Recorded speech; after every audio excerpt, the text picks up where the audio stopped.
today we're going to be talking about the sociological imagination. I just wanted to include the book cover here because I recommend you all check it out if you get a chance to read it. It's by C.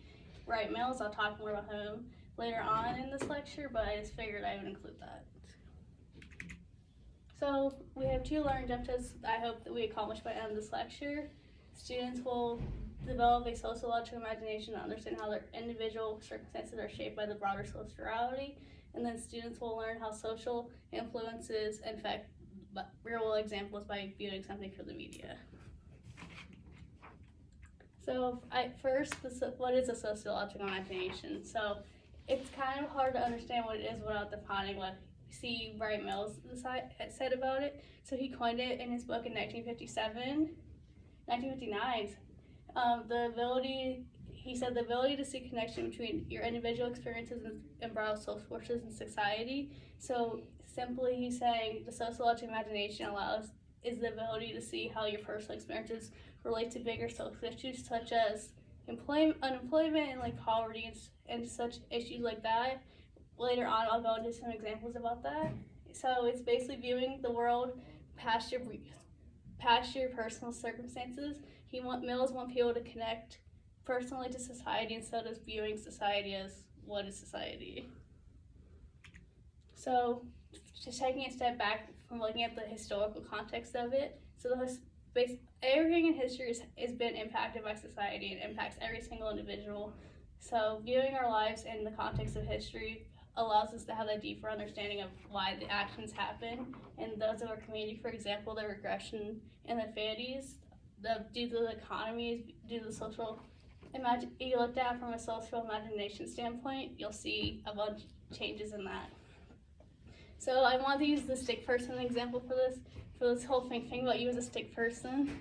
So the stick person encourages you to consider the broader social factors, especially when you consider things that happen in history, as I stated before, unemployment, poverty.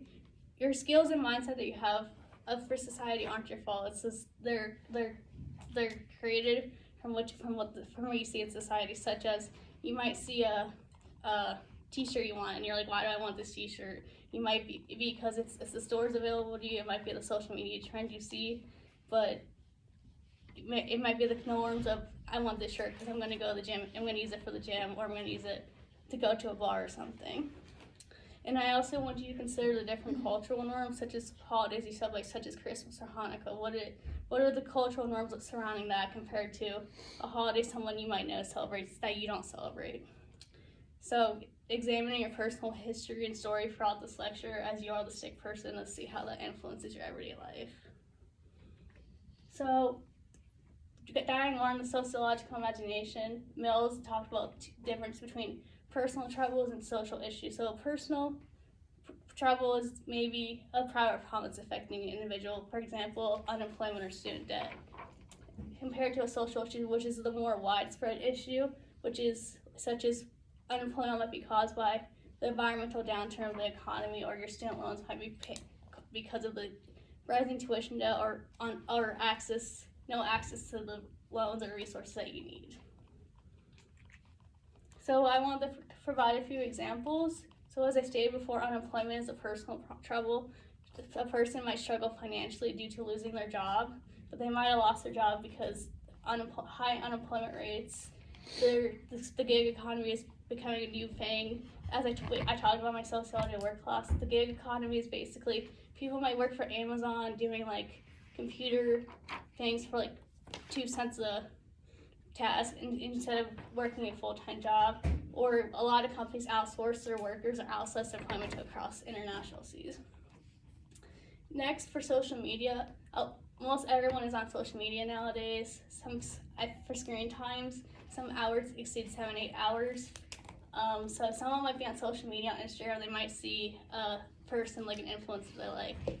The individual is facing anxiety due to social media pressure, but the public issue is mental health things. People might experience more mental health issues such as depression and anxiety among the youth and young adults because of that pressure they're getting from social media. And then, for example, I have is a personal trouble with student loans. A student that's taking out loans because they're either paying their way for college or they're just not able to afford the tuition at a university. and then the public issue looking at overall is the rising tuition costs and limited access to affordable education that affects millions of people. So we're gonna watch a short clip from the movie called Joker in 2010. How many of you have seen this movie? Okay, so for all those who haven't seen the movie, for a short context before we watch this clip, basically the main character is named Arthur Fleck. He is a struggling comedian in a crime-ridden city called Gotham that's also getting hit by a regression at the current part of this movie because of the mayor and the politics that are at hand there.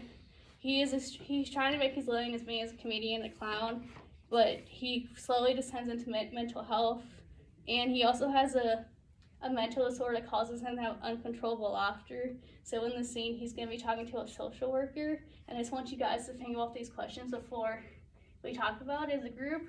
So just start viewing it and illustrate what it might be as personal trouble versus a public issue, what other larger social forces are shaping individual experiences, and then as a broader question, if you are willing to share, what is a personal experience that you have seen shaped by larger societal forces?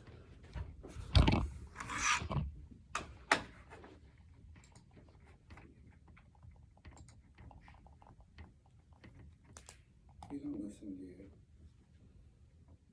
I don't think you ever. Really? You just ask the same questions every week. How's your job? Are you having any negative thoughts? All I have are negative thoughts. But you don't listen anyway. I said, for my whole life, I didn't know if I even really existed. But I do.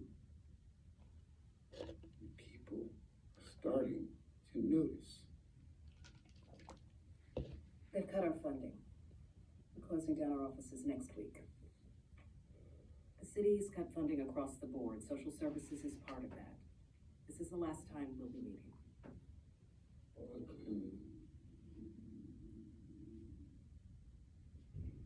They don't give a shit about people like you, Arthur. And they really don't give a shit about people like me either.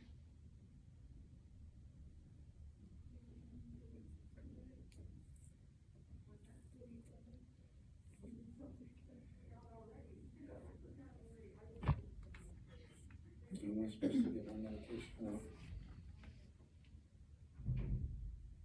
Who do I talk to? I'm sorry,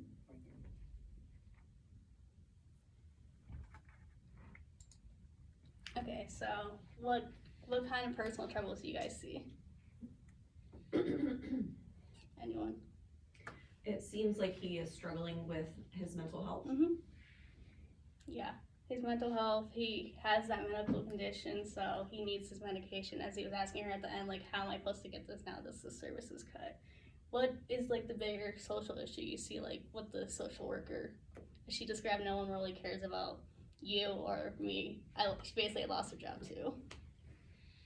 Well, Yeah, she's talking about the wider issues that have led to her leaving her job, losing her job, and in turn Arthur losing his access to medical care to help treat his personal troubles.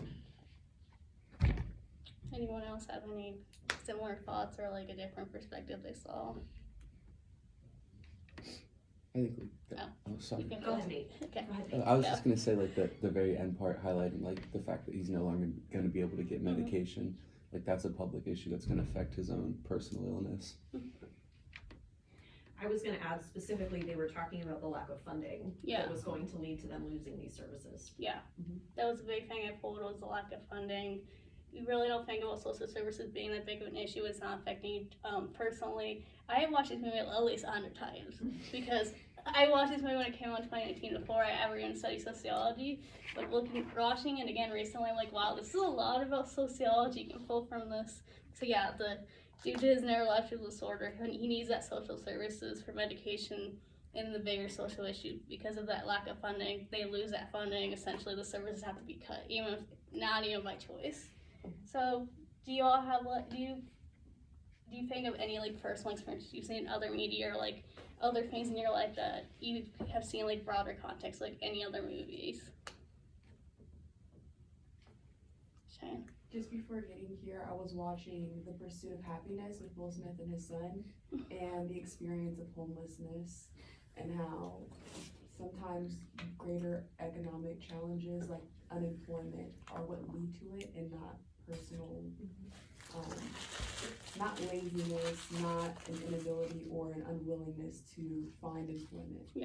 I actually was gonna use that clip, but then I was like, I need to do one because I've talked about that in another thing that was about the happiness factor was motivation. Like he's very motivated to get out of unemployment. Like unemployment's like a larger issue in itself. It's not just the person, it's society as a whole.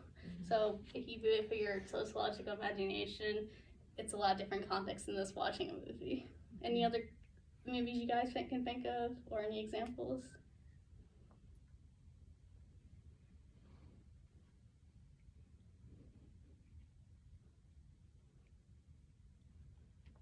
I guess I can't really think necessarily of a movie Yeah. off of the top of my head, but you know, one of the personal examples that I think of is wealth inequality, Yeah. right?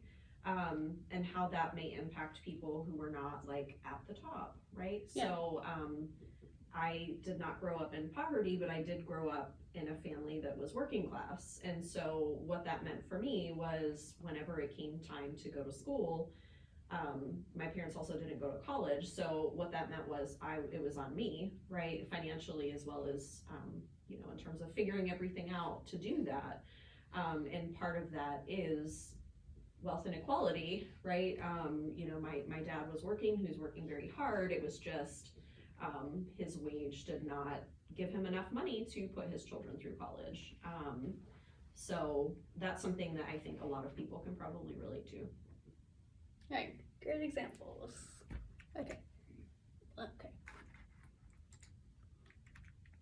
Why does the social imagination matter? So you're probably wondering, why the heck does it matter? So the sociological imagination, if you think back to the stick person I told you to think about, it encourages us to look beyond our immediate needs and preferences that are when making choices in society.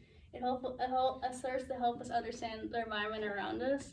You might not notice your environment around you, but as you start using your sociological imagination, you'll really start to evaluate your environment around you, and then it starts encouraging us to use our critical thinking skills when thinking about how choices you make every day in society, like where to go to school, where when you're trying to find a full-time job, like why am I not getting a job, basically, for some examples.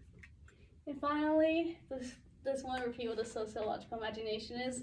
So it's the ability to see your personal experiences relate to larger social issues. A lot of personal problems are rooted in the larger and broader social structures of society, and then the sociological imagination helps us connect personal experiences to systematic issues. Does anyone have any questions or anything they want to add?